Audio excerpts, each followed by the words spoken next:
여러분 안녕하십니까? 오늘은 시인과의 만남 몇 시간으로 우리 그 시를 쓰시는 강영은 선생님 모시고 좋은 얘기를 또 듣도록 하겠습니다. 선생님 안녕하세요. 안녕하세요. 예, 안녕하세요.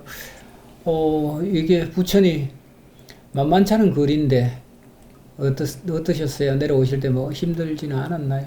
아니요. 아유, 재밌었어요. 모처럼 아주 멀리로 여행하는 기분으로 아주 즐겁게 왔습니다. 제가 듣기로는 뭐 대기 역삼동이라고 강남 역삼동이라고 이 얘기를 들어서 네. 우리 그 대한민국 1번지잖아요, 거기가. 글쎄 말이에요. 1번지라고 하는데 네. 1번지여서 그런지 굉장히 불편한 것 같아요. 그렇습니까? 그래서 네. 대한민국 모든 사람들은 그 강남 특구 뭐 이렇게 해서 주목은 받는데 막상 사는 사람들에게는 실속이 없어요.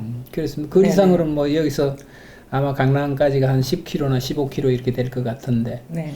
뭐 얼마 안 되지만 이렇게 쳐다보면 여기는 한참 부천은 시골입니다. 시골이라서 오늘 여행길이 좀 불편하셨겠다 이런 아니요. 생각을 여기 와서 보니까 서울의 어느 한 곳에 온 것처럼 느껴지고 그러셨어요? 네, 아직 빈 땅도 많고 하니까 새롭게 건설하는 항상 새로운 거는 이전 거보다 더 멋있잖아요. 그래서 아주 멋있는 동네. 게다가 여기도 23층이잖아요. 예, 23층, 24층에 올라가 본 적 없어요. 그러세요? 네네. 저보다 더. 그러시구나. 네네. 제가 그 전에 듣기를 최근에 이제 조금 그 건강이 좀 안 좋으셔서 네네. 뭐 그 작품 활동도 조금 이제 뭐 뒤로 미루고 우선 건강 회복에 주력하신다고 들었는데 네. 뭐 괜찮으신가요? 이렇게 이제 2020년이니까 한 이제 2년이 됐는데 이제 재작년에 교통사고를 한번 크게 나서 재작년인가요? 네. 그러니까 벌써 이제 금년도가 2022년인데 작년까지만 해도 작년이라고 얘기했었죠. 근데 이제 2년 전이 됐는데 그때 교통사고가 크게 나서 차가 반파될 정도였는데 큰일 날 뻔했네요. 저는 이제 에어백이 저를 품어줘서 별다른 게 다친 게 없는데 뭐 남들은 기적이라고 했고요.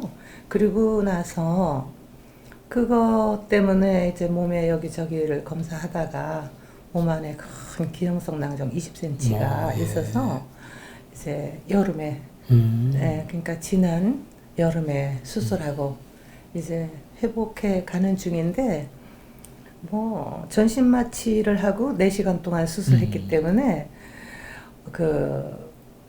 아직은 뭐 좀 이렇게 온전치가 않은 것 같아서 오늘 인터뷰가 뭐 어떻게 될지 모르겠습니다. 그냥 오늘 저는 제 혼자서 이렇게 오늘 선생님 모시고 되는 대로 하자. 오늘 되는 대로 진행하자. 그냥 뭐 쉽게 뭐 그렇게 이제 생각을 하고 그렇게 하려고 합니다. 그래서 우리 경상도 말로 참 큰 욕 보셨다 뭐 이런 얘기가 있는데요. 그 욕 봤다 이런 얘기 아세요? 알죠. 아이고 욕 봤다. 아이고 욕 봤다. 뭐 일 없다. 큰 고생하셨습니다. 네. 큰 고생하셨고 그래서 빨리 이제 옛날처럼 다시 건강도 회복하시고 이렇게 좀 하셨으면 좋겠다 이런 생각을 합니다. 자, 오늘은 감사합니다. 그 강영은 선생님 모시고 좀 말씀을 듣는데요. 여러분들에게 간단하게 강영은 시인의 그 양력에 대해서 조금만 말씀을 드리고 또 시작하도록 하겠습니다. 자, 강영은 시인은 1956년 제주 서귀포에서 태어나셨네요. 아주 제주도 참 늘 우리 이 대한민국 사람들 한 번씩 거의 살아보고 싶은 고장 아닌가요? 네, 살아보시면 좋을 거예요.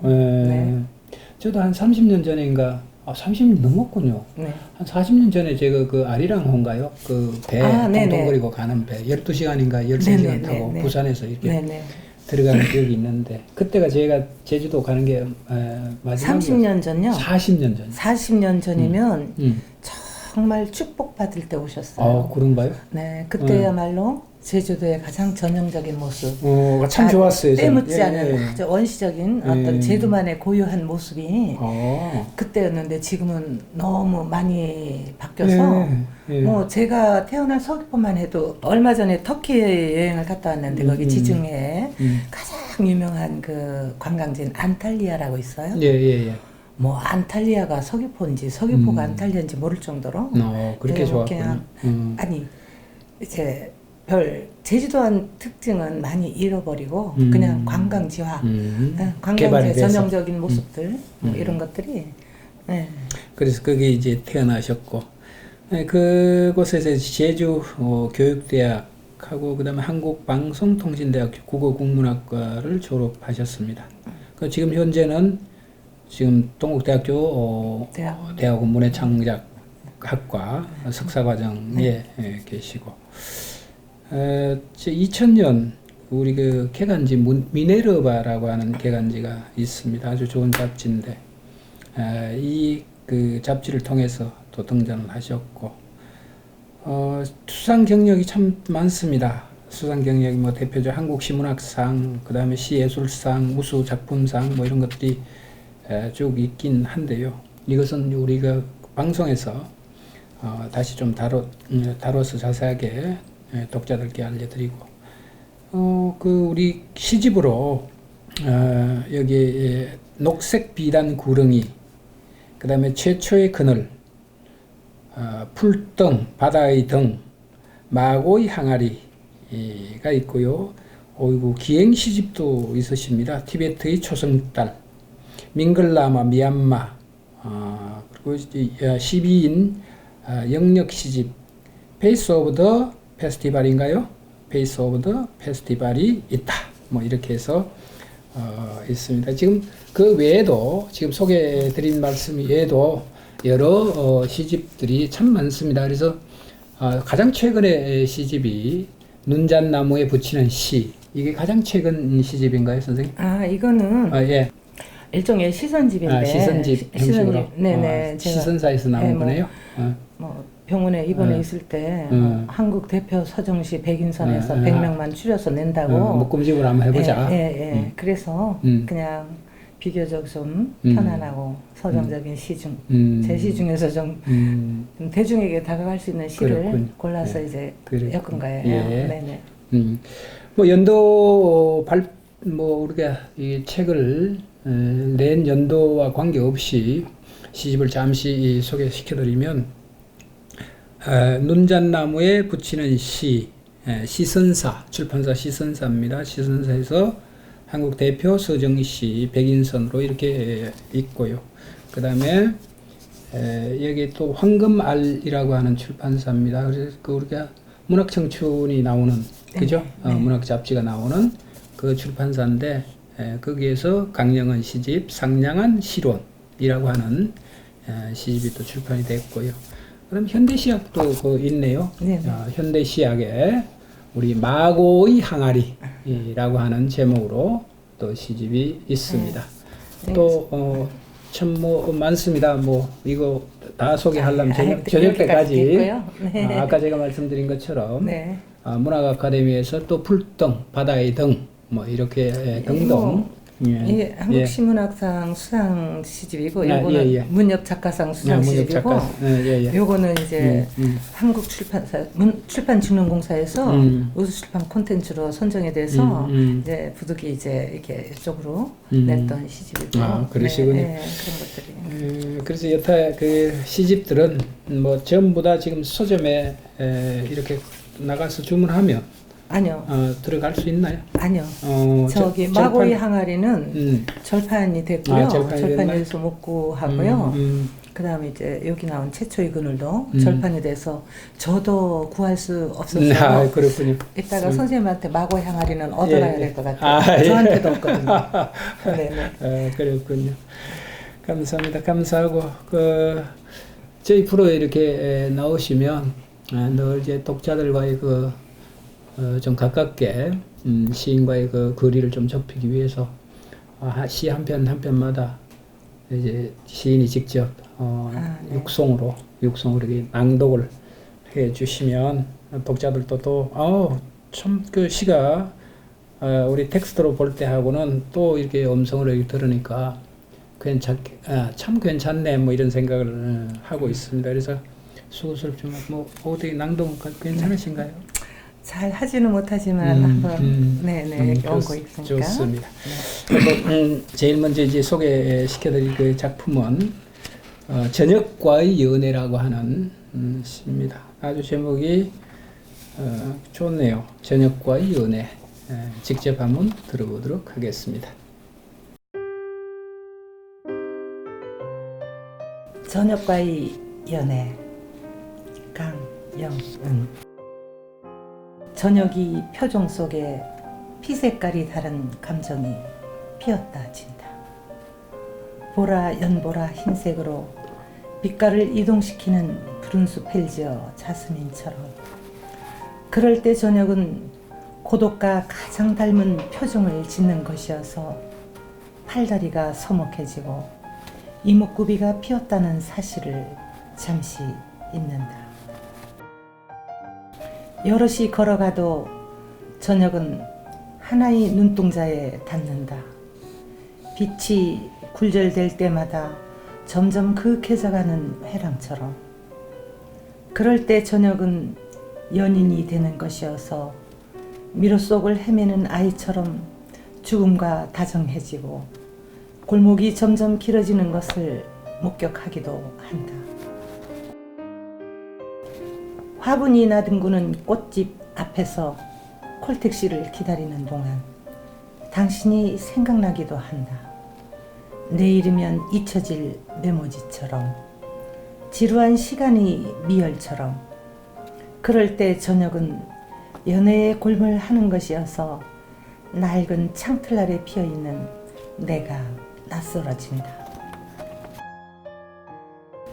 어느 저녁에는 내가 없다. 이내 속으로 풍경이 사라진 것처럼 저녁이 남기고 간 자리에 나는 없더라는 말. 그럴 때 저녁은 제가 저녁인 줄 모르고 유리창 속으로 스며든다. 혼자라는 위로는 불현듯 그때 수백 개의 얼굴로 찾아온다.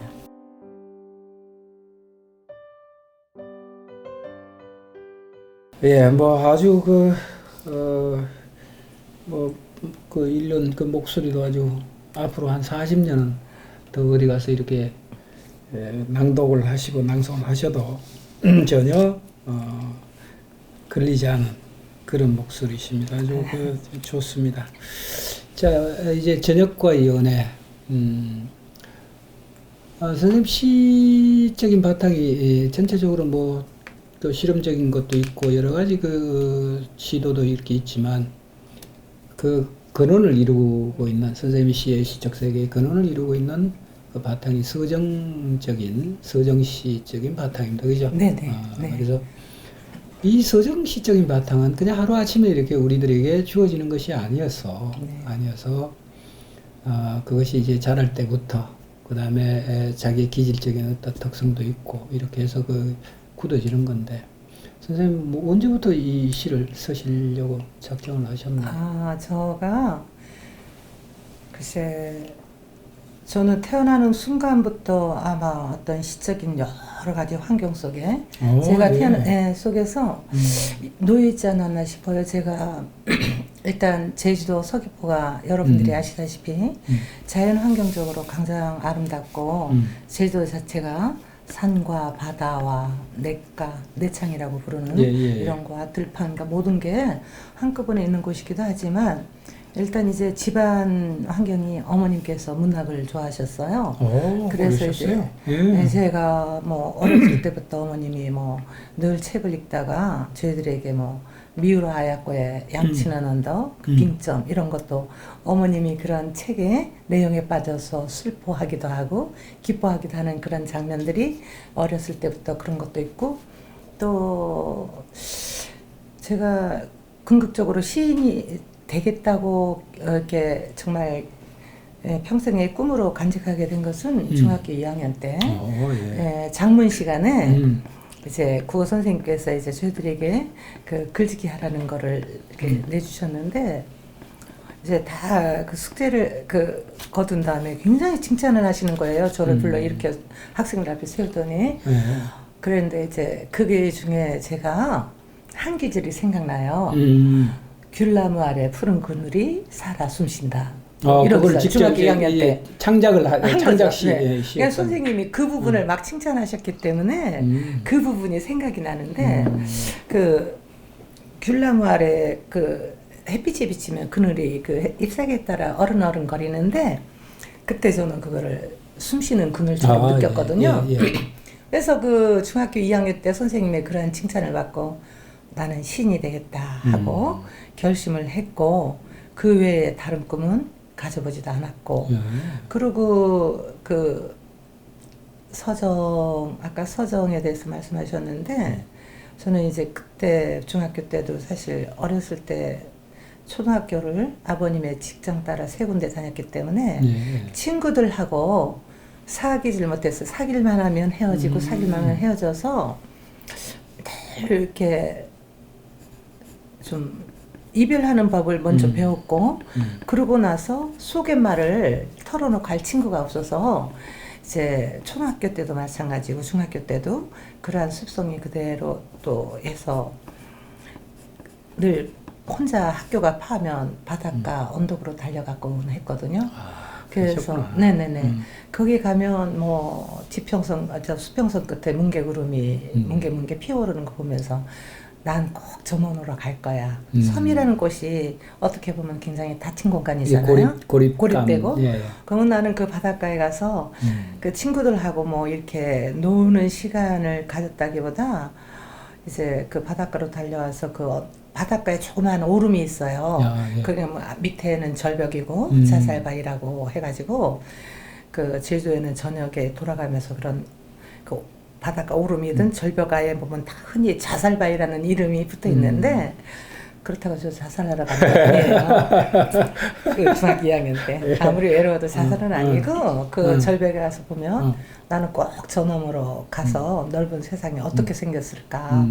그리고 뭔가 상상을 하는 거죠 거기서. 뭐 그러다 보니까 이렇게 어떤 상상력이라든가 이런 게 자연히 거기서 훈련이 되기도 하고 그리고 뭐 그 곳으로 가다 보면 오솔길을 걸어야 되는데 소나무로 혹은 상록수로 가득 찬 오솔길을 한참 걸어가야 바닷가 언덕이 나오거든요.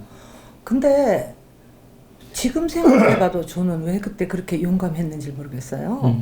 사람들이 안 다니는 그 울창한 그 숲길을 혼자 간다는 게 지금은 뭐 그렇잖아요. 선생님도 생각해보면 무섭잖아요. 굉장히 여러 사건들도 많이 생기고 뭐 깜짝. 근데 저는 중학교 2학년 때 거기에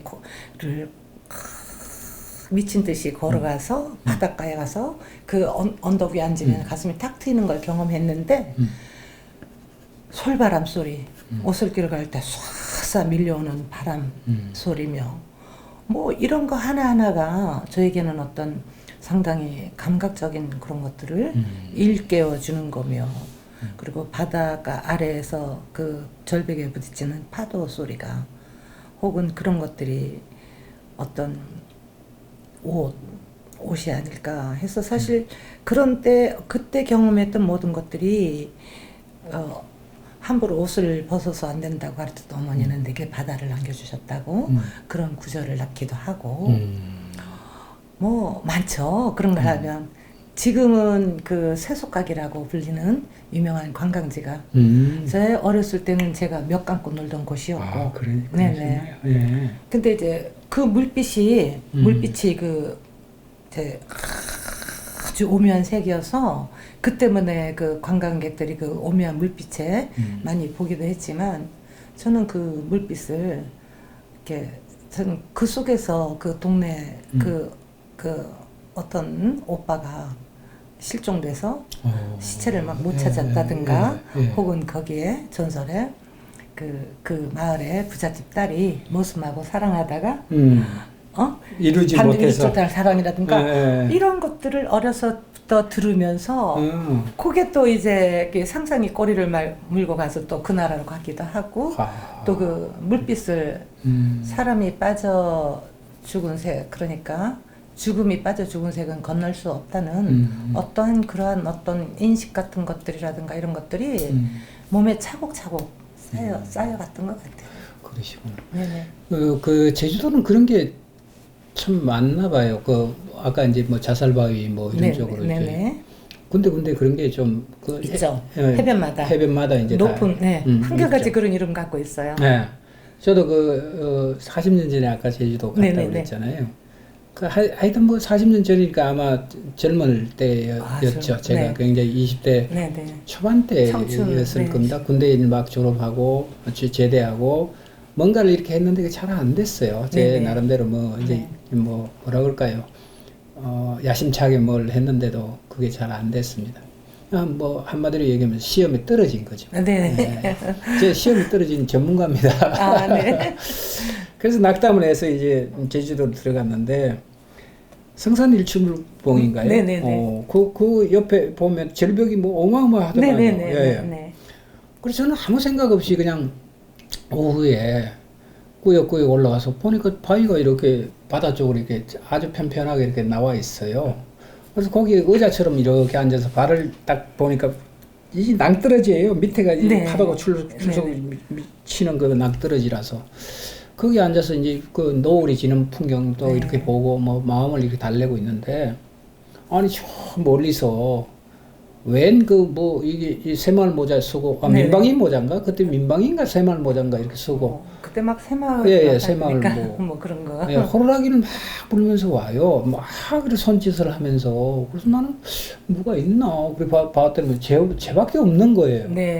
저 양반 나를 부를 이유가 없는데 왜 불러나 그렇게 한참 기다렸더니 막 다가오더니 막 씩씩거리면서 당신 왜 거기 있냐고 막 그래요. 그래서 여기 앉아 있는 게 뭐 잘못된 거냐고 못 들어갈 때냐고 그랬더니 그게 아니라 거기 자살바위래요? 여기서 사고 나는 게 얼마나 많은데 거기 앉아 있냐 이 말이요. 그래서 저 멀리서 그걸 이제 감시한 사람인가 봐요. 그런 거를. 그래서 이제 보고 헐레벌떡 뛰어와서 나오라고. 거기 앉아 있으면 안 된다고 사고 나고 여기 해마다 매해 여기 수십 명씩 와서 서성거리고 해서 여기 골치 아파 죽겠다고 그래요. 그때서 이렇게 보니까 아하 여기서 이렇게 통동하면 지도새도 모르게 사라지겠군 이라고 하는 그런 생각이 들어서 제주도는 참 그런 게 참 많았겠구나. 그 재미난 얘기 하나만 더 해도 돼요? 자살바위. 오늘 뭐 되는 대로 하니까. 되는 대로 부럽니다. 거기에 제가 이제 그 아는 사람 그 동생이 있었어요. 남동생인데 바닷가에서 어떤 여자를 구해왔어요. 왜냐하면 바닷가에 떨어져 있는 여자를 구해와서 이게 떨어져서 근데 그 자살바위에서 떨어져서 아마 떨어져 죽으려고 거기에 떨어졌는데 죽지는 않고 그게 된 걸 데려왔는데 이 여자가 기억이 상실이 돼서 아무것도 기억을 못해요. 제 20대 여자인데 아주 예쁘고 아주 세련된 여자인데 근데 이 남자는 약간 어눌한 아주 잘하는 사람 제 친척 가운데 잘하는 제 동생인데 어눌한인데 여자 데려왔어요. 이 여자는 기억도 못하죠. 뭐 이러니까 하다가 어떻게 둘이서 이제 살면서 이제 하늘이 내려준 천생연분이네요. 그랬는데 어떻게 이 여자는 서울에 이거 정말 만화 같은 얘기인데 이게 사실이거든요. 엄청난 재벌집의 딸인 거예요. 이 여자가. 그래가지고 이제 한 10여 년이 지난 다음에 이제 이 여자를 막 찾아서 이분들이 이제 해세도에서 제주에 그렇게 살고 있다는 걸 발견한 거예요. 그렇게 했는데 이 여자가 왜 거기 와서 그렇게 했냐면 아주 재벌집 딸이고 공부 잘하고 아주 이쁜데 어떤 사귀던 남자하고 배신을 당하니까 상실감에 제주 가서 죽어야겠다 해갖고 그 자살바위에서 떨어졌는데 죽지는 않고 기억도 상실된 채 그냥 뭐 자기가 누군지도 모르고 공부하다 왔는지 모른 채 제주도에 아주 좀 약간 모자란 사람 만나서 애기 낳고 살다가 한 10여 년 지나서 그 처가댁에서 전국을 찾아 헤매던 가운데 자기 신분을 알았구나. 신분도 알았지만 처갓집에서 또 찾아내고 해서 와가지고 이제 뭐 어떡하겠어요 이제 받아들이고 그렇죠. 그렇게 했는데 어쨌거나 뭐 그 뭐죠 그 낭만공주 호동왕자 그거는 아니지만 이 남자는 바닷가에서 낚시하러 갔다가 그런 여자를 얻고 또 평생 그렇게 그렇게 살고 했던 것도 바로 이 자살바에 관한 이야기. 네네. 그래서 아니 제가 장가를 안 갔으면 거기라도 한번 더 가서 그 서성거려 볼 걸 그랬어요. 그러게요.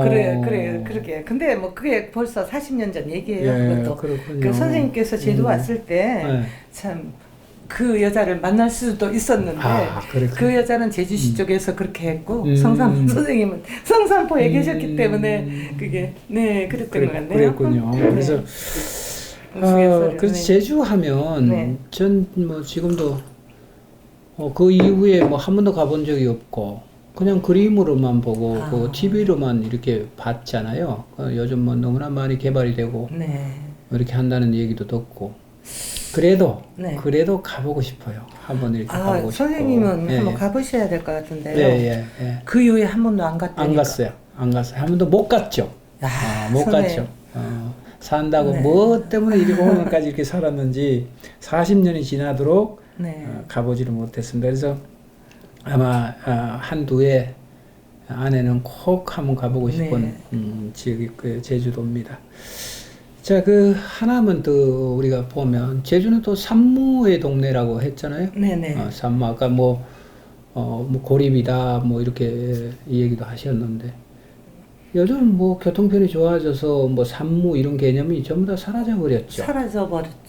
삼다도 틀리고요. 삼다도 틀리고. 옛날에는 돌 바람 여자가 많다고 해서 삼다고 이제 산무는 대문 도둑 거지가 없다고 산무였는데 이제는 그렇지가 않고 사건 사고도 많고 사건 사건도 많고 뭐 여기서 꺼낼 수는 없겠지만 어저께 구형한 그것도 맞습니다. 뭐 그런 거니 뭐니.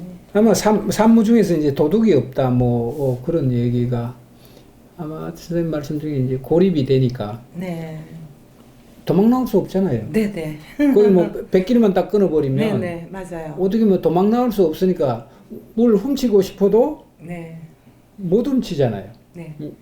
그러다 보니까 그 터전이 이제 그런 것들로 산무의 고장 또는 삼다의 고장으로 이렇게 고착이 되는 이제는 그 귀농, 귀촌 그 제주 사람이 아닌데 타지 사람들이 타지 사람들 또 특히 젊은 사람들이 제주에 와서 정말 이제 좋은 환경 속에서 애도 키우고 자기 삶을 그냥 좀 여유 있게 살겠다는 분들이 많이 내려와 있기 때문에 이제 맞습니다. 이 저녁과의 연애를 하다가 우리가 그러니까 제주 얘기로 그냥 오늘 다 이렇게 갈 것 같은데 어쨌거나 뭐 좋습니다. 그래서 이제 그 바탕 위에서 선생님이 가지고 있는 시적 세계가 이제 서정, 뭐 그리움, 뭐 이런 것들로 이렇게 좀 많이 그 시화가 되는데 자 조금 들어가서 저녁과의 연애 들어가서 한 몇 가지 질문을 좀 드리도록 하죠. 선생님 이 시를 쓸 때 이 시는 나는 이런 세계에 대해서 좀 노래를 하고 싶었다. 그런 게 있었지 않겠습니까? 저녁과의 연애가. 뭐 대충 우리 독자들에게 조금 더 도움을 드릴 수 있다면 어떤 쪽으로 얘기를 좀 해주실 것 같습니까? 이 저녁과의 연애는 어떤 세계를 노래하겠다 해서 의도한 건 아니었고 제가 맞닿은 시간과 공간에 대해서 이렇게 얘기하고 싶었던 거예요. 이게 이 저녁이라는 게 흔히 뭐 개와 늑대의 시간이잖아요. 뭔가 불안해지고 초조해지고 그리고 또 저도 아마 저녁 때를 좋아하시는 분이 많을 것 같아요. 맞습니다. 어둠과 밝음이 교차되면서 아까 말씀하신 것처럼 저녁 노을이 진다든가 아니면 뭔가 막연해지는 그 순간에 갑자기 외로워지고 서글퍼지고 뭔가 방향성을 자기 그 어떤 방향성을 잃게 되는 그런 순간이 저녁인데요. 저는 특히 이 저녁이라는 게 공간적으로 어떤 보다 시간적으로 제 나이가 또 이런 저녁이 돼가는 나이. 인생을 따지자면은 인생의 나이가 아침, 점심, 저녁이 본다면 제 나이가 지금 저녁에 해당이 됐고, 그리고 물리적으로도 제가 이 시를 이제 생각하게 되는 시간이 저녁 때였고, 그것도 또 인사동이 저녁 때여서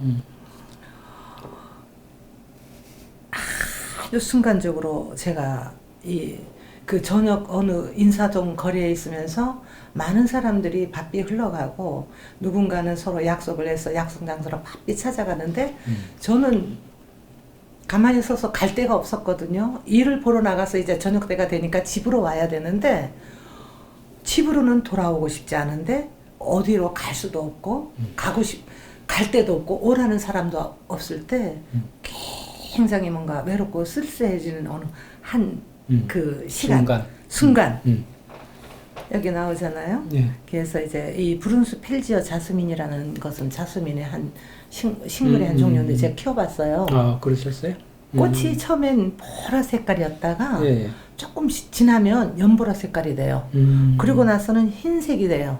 그러고 나서는 흰색이 되면 이제 떨어질 때가 된 거거든요. 아, 낙화. 네, 낙화할 때가 되니까 꽃이 이렇게 연보라 흰색이라는 게 이게 아침, 점심, 저녁이기도 하고 또 젊었을 때 또 중년, 청년, 중년, 노년 이렇게 가기도 하는 거고 그런 그래서 의미가 또 부여할 수 있겠네. 그러니까 예. 저녁에 그 저녁이라는 저녁에 얼굴을 가진 건 아니지만 저녁에 그 거리를 걸어가는 사람들이 표정 속에는 굉장히 여러 희비가 교차하는 여러 가지 표정들이 갖고 있는 걸 보는데 저는 이제 지는 어떤 이제 저녁에 그렇게 지니까 그때 저녁은 사실은 시간적으로 따지자면 아침, 점심, 저녁 중에 이렇게 중에서 아침은 뭔가 희망, 동토는 희망을 그렇죠. 느끼게 하잖아요. 예.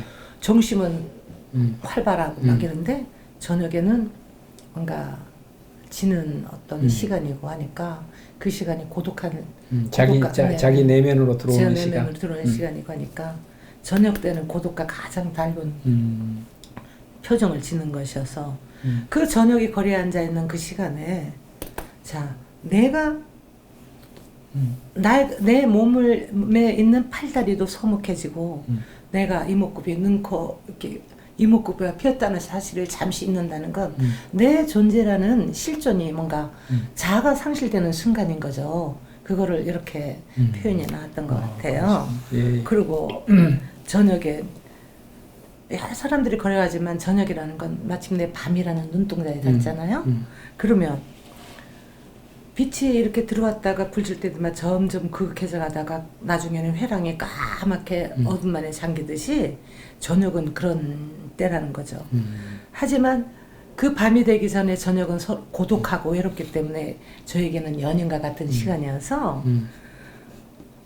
막 어디로 갈지 헤매지만 그 시간은 죽음과도 다정해질 것 같고 그리고 골목이 점점 길어지는 것 같다는 그러니까 여기에 이 시 속에 들이는 귀절들이 그대로 제가 실감했던 거고 한 거죠. 그렇지만 맨 나중에 어느 저녁에는 내가 없다 이내 속으로 풍경이 사라진 것처럼 저녁에 남기고 나는 없더란 말.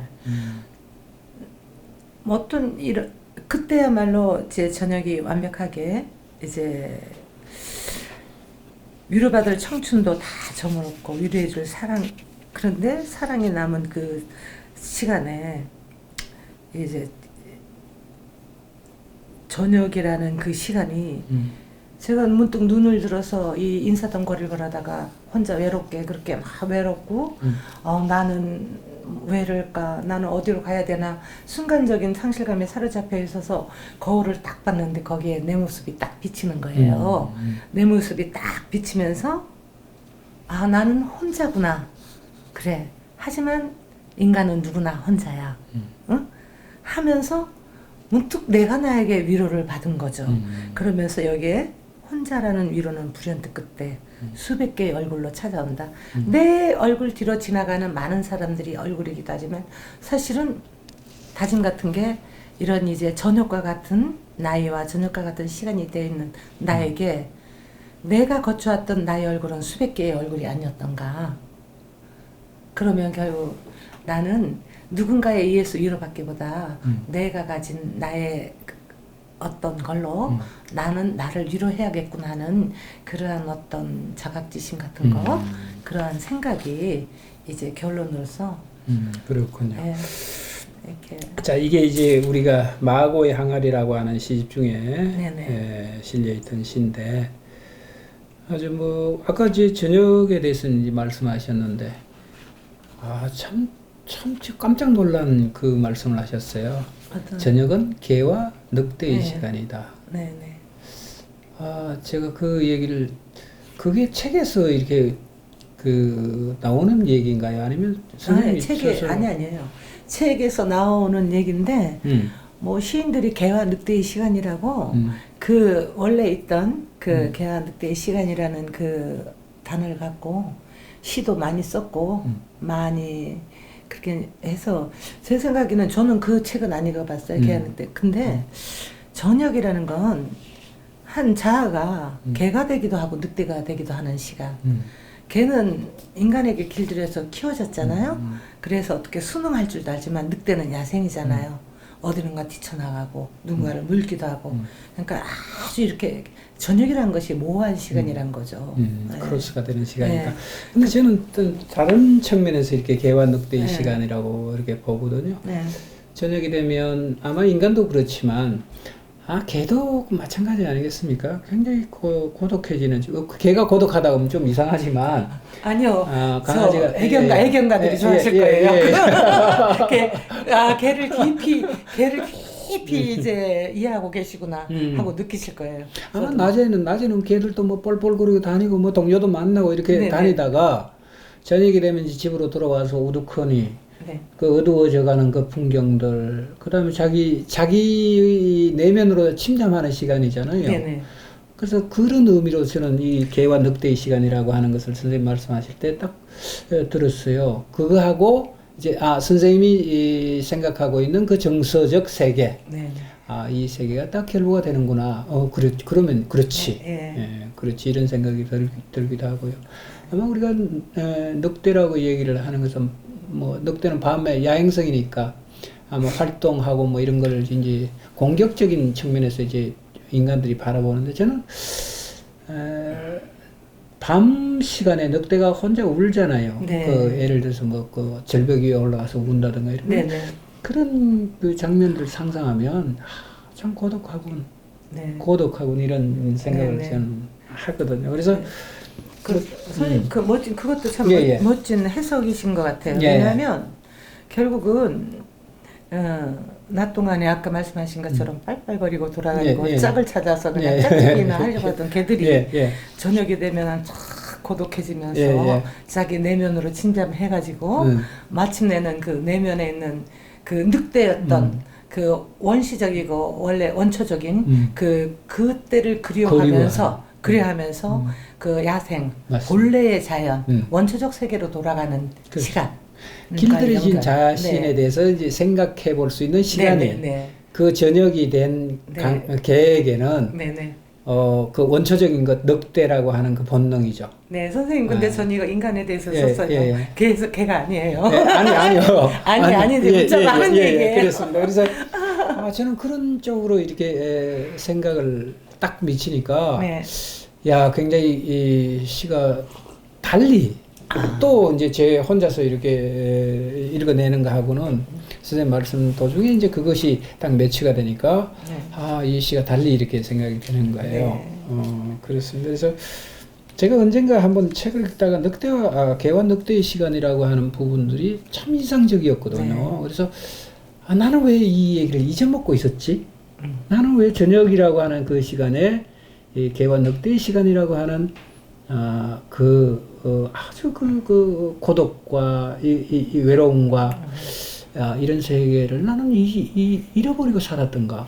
사람스럽게 딱 저녁 그게 때마다 왔었어요. 회식했던 거 아니에요? 네, 여러 사람과 더불어서 저같이 그 예. 회식 자리에 참여도 못하고 맞습니다. 예, 초대 예. 못 받은 사람들이 만나는 저녁이 바로 이렇게 그런 사람이 저녁과 연애하는 거예요. 맞습니다. 네네. 이제 사람과 연애도 제대로 못하고 저녁과 연애도 제대로 못하고 이래서 되겠습니까 제가? 자, 한번 제가 다시 네. 좀 복기를 해가면서 정리를 한번 선생님하고 해보도록 네. 그렇게 하겠습니다. 네. 저녁과의 연애. 제목이 참 좋네요. 저녁과의 연애. 뭐 이 일명 고독과의 연애이기도 하고, 내 내면과 자아와의 연애이기도 하고, 그런 제목입니다. 저녁의 표정 속에 피 색깔이 다른 감정이 피었다 진다. 좋네요. 보라 연보라 흰색으로 빛깔을 이동시키는 푸른 스펠지어 자스민처럼, 아까 이제 말씀하시는 것처럼 우리 인생도 생이 있으면 멸이 있듯이 이 꽃은 또 특이하게 이제 색깔을 바꿔가면서 자기 일생을 진행하는 과정, 그 꽃입니다. 푸른 숲을 지어 자스민. 그럴 때 저녁은 고독과 가장 닮은 표정을 짓는 것이었어. 팔다리가 서먹해지고 이목구비가 피었다는 사실을 잠시 잊는다. 자, 여기서 저는 이게 우리가 동일성 뭐 이런 쪽으로 이제 생각을 참 많이 하거든요. 무엇을 하려면, 무엇을 이루거나, 무엇에 침잠하거나, 무엇을 획득하려면, 얻으려면 내가 있어서는 안 되잖아요. 네. 내가 그것과 하나가 되거나 그것과 아주 내밀하게 그 교유가 됐을 때 그것이 이루어지고, 그 이루어진과 동시에 또 다른 새로운 세계를 창조하는 거죠. 그래서 그런 측면에서 이렇게 보면 참, 야, 이렇게 깊이 있게 시를 썼구나, 그런 생각을 좀 했습니다. 여럿이 걸어가도 저녁은 하나의 눈동자에 닿는다. 이 부분도 참 좋았습니다. 저는 여럿이 걸어가도 저녁은 하나의 눈동자에 닿는다. 빛이 굴절될 때마다 점점 거룩해져가는 회랑처럼 걸을 때 저녁은 연인이 되는 것이어서. 오늘부터 저도 이제 저녁이 연인이 될 수 있도록 한번 해봐야겠습니다. 맨날 연인은 고사하고 맨날 그냥 어떤 데는 술집에 앉아서 혼자서 술을 불쾌하게 취해서 이제 비틀거리면서 집에 가고. 그것도 저녁과 연인이 되는 방법 중 하나예요. 그렇죠. 혼자서 그렇게 하는 거는 여럿이 떠들면서 막 저녁을 있는 게 아니라 혼자서 그렇게 있는 게 혼자서 술 먹으면서 고독감을 좀 씻고 이렇게 멋있게 먹어야 되는데 혼자서 술 먹고 씩씩거리면서 먹어요. 저는. 그래서 이게 연인이 못 되나 봐요. 좋습니다. 미로 속을 헤매는 아이처럼 죽음과 다정해지고, 이때 이 죽음은 멸이라고 하는 그런 부분들이 아니라 새롭게 태어난 나는 생으로서의 죽음이다. 저는 그렇게 이제 보거든요. 그래서 미로 속을 헤매는 아이처럼 죽음과 다정해지고 골목이 점점 길어지는 것을 목격하기도 한다. 이 부분에는 적막함이죠. 적막함. 그 속에 죽음을 치환이라고 그래야 되나요? 생으로서의 어떤 치환성, 이런 것들을 내포하고 있어서 아주 좋습니다. 화분이 나뒹구는 꽃집 앞에서 콜택시를 기다리는 동안 당신이 생각나기도 한다. 내일이면 잊혀질 메모지처럼 지루한 시간의 미열처럼 걸을 때 저녁은 연애의 골몰하는 것이었어. 날아간 창틀 아래 피어있는 내가 낯설어진다. 저 표현 절창입니다. 정말 이런 것들은 저도 시를 이렇게 쓰고 있지만 그야말로 시인들이 다 이게 좀 도덕심보가 있어서 훔치고 싶잖아요. 네. 그죠? 명구 같은 걸 이렇게 보면 저걸 어떻게 훔쳐서 자기가 할 것인가, 이런 불순한 생각을 가지는데, 선생님 시를 보니까 자꾸 제 안에 이 도덕 근성이 자꾸 생겨서 어떻게 잘 훔쳐가시면 돼요. 예.